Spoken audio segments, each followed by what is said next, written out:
That's so good to me.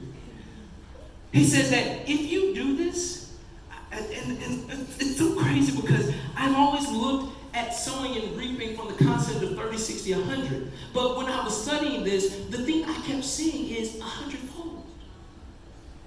I keep thinking that God is going to bless me 30 and 60. He said, no. If you put in 100% of the effort, I'll bless you 100-fold in your life. Somebody say, I receive that. I receive that. There's a lady in our church. I don't know if she's in this service. I'm looking around to see. I don't see her. But there's a lady in our church. You may know her. Her name is Joyce Eppinger. Y'all know Miss Joyce. Miss Joyce serves on the hospitality team. Miss Joyce has had a few health problems along the way. But Miss Joyce is probably the most faithful volunteer that we have here in Focal Point Church. This woman has come to serve you communion and has had oxygen tanks on. She's come to serve us communion and she's been in a wheelchair. She's come to serve us communion and she's had crutches. She's come to serve us communion and she's had high blood pressure. And she has never, ever complained about it. I cannot remember maybe once in the last year where she actually missed a communion Sunday. Maybe, and I'm reaching here, maybe once in the last year. Even her attendance, she normally will come and she'll sit typically on this side of the room in the back, and she just loves to serve. She gets here early on Sundays. And she cuts up the bread for us. She puts the bread, she separates it and puts it in bags and prepares it for the congregation and never complains. She's always there. My friends, that's somebody who's going to receive 100-fold because of how she has sown. Number 2, write this down. Here's the second seed we need to sow, the seed of passion. The seed of passion. Now, the word passion originates from the Latin word passio, which is closely related to the Greek word path. So, the passion you have will lead you down the path that God has called you on. Amen. The passion you have.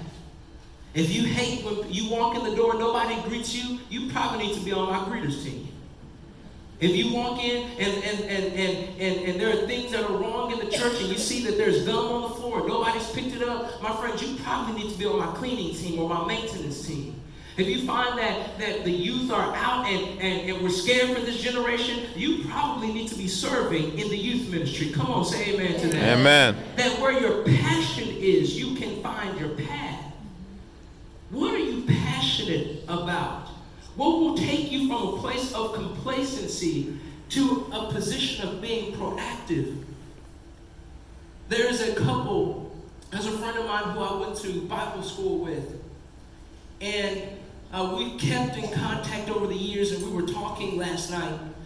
And when he first got married, he met his wife on Facebook, and he proposed and got married to her, and they had their first child. And they were struggling financially. They were struggling. And as they were struggling, he started working various jobs trying to make ends meet. He ended up writing a book. The book flopped. It wasn't good. They invested a lot into it. And it just didn't work out. And there was a point to where he moved to another state, took a job. And then that didn't work out, so he left, moved back to the original state where he's located at now, and he's there, and he's trying to make it work. He's trying to make ends meet. And then it got so bad, he and his wife, they got on food stamps, and it was just a bad situation. And he was telling me that as all of this was going on, they were pregnant with their second child at this point, and he says, God, something has to change. And he started thinking through what he's passionate about, which is he loves writing. So he started doing online blogs and vlogs and various things like that. So he started doing that, he started gaining a following that was a very substantial following. He started getting a following, and he kept doing this. He kept doing these vlogs, and he says, you know, I'm really passionate about marriages. I'm really passionate about young married couples.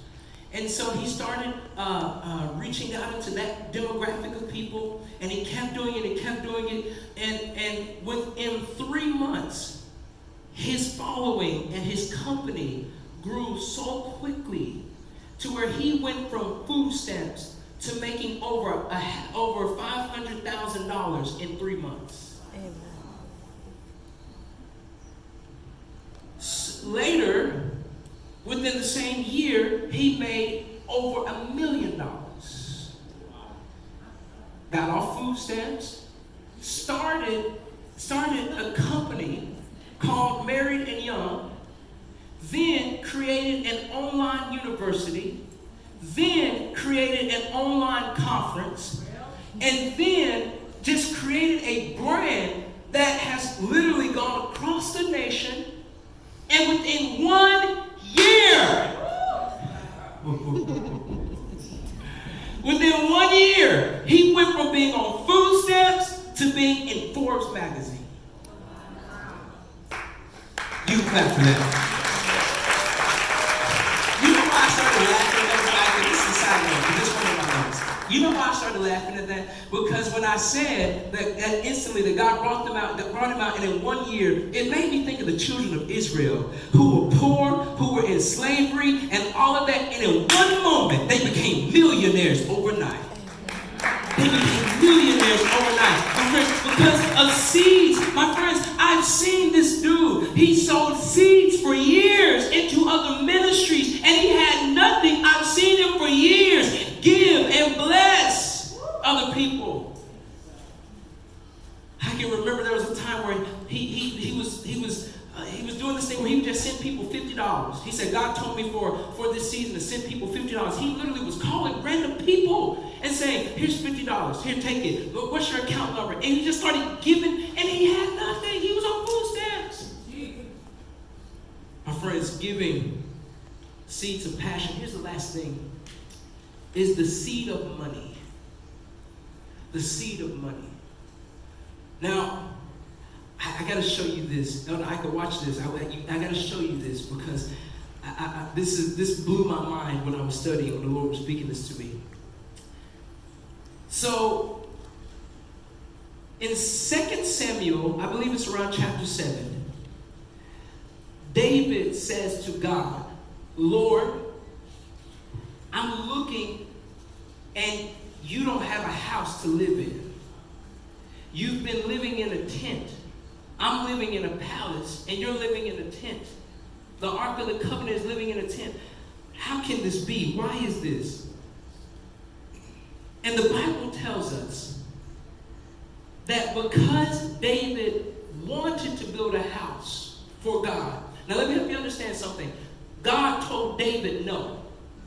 He said, you've shed too much blood. I can't have you build this house for me.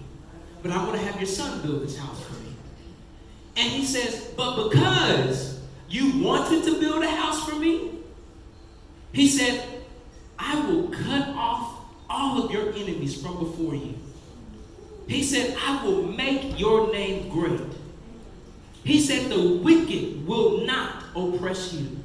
He said, I will give you rest from all your enemies. Come on out, worship team. He said, the Lord himself will establish a house for you. Amen. He said, I will raise up your offspring to succeed you. Amen. He said, he is the one who will build a house for my name, and I will establish his throne and his kingdom forever. Amen. God said, I'll be his father. He'll be my son. I'm making a covenant with your son, David, only because you wanted to build me a house. Amen. He says, your house and your kingdom will endure forever before me. Woo! King David, your house, yes. Your house will endure forever. Amen. You wanted to sow a seed.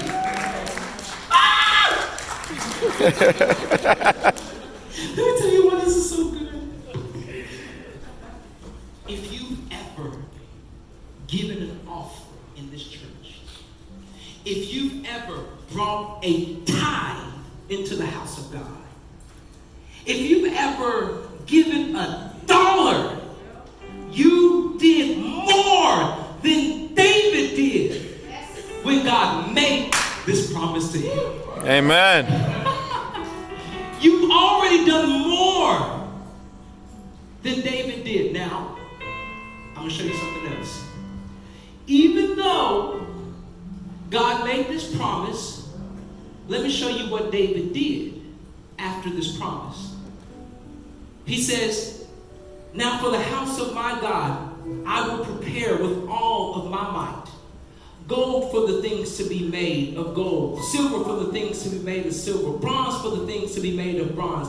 Iron for the things of iron. Wood for the things of wood. Onyx and stone. And set all these glistening stones in various colors and all kinds of precious stones and marble slabs in abundance. And moreover, because I set my affection on the house of God, I have given to the house of God.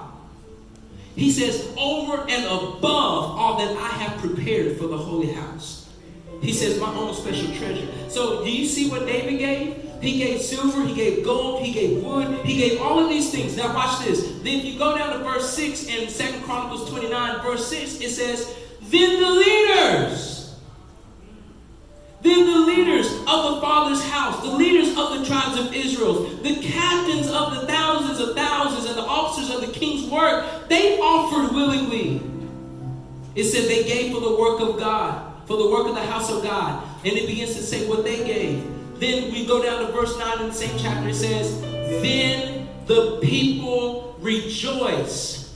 Why? For they had offered willingly, because with a loyal heart they had offered willingly to the Lord. It says, and King David also rejoiced.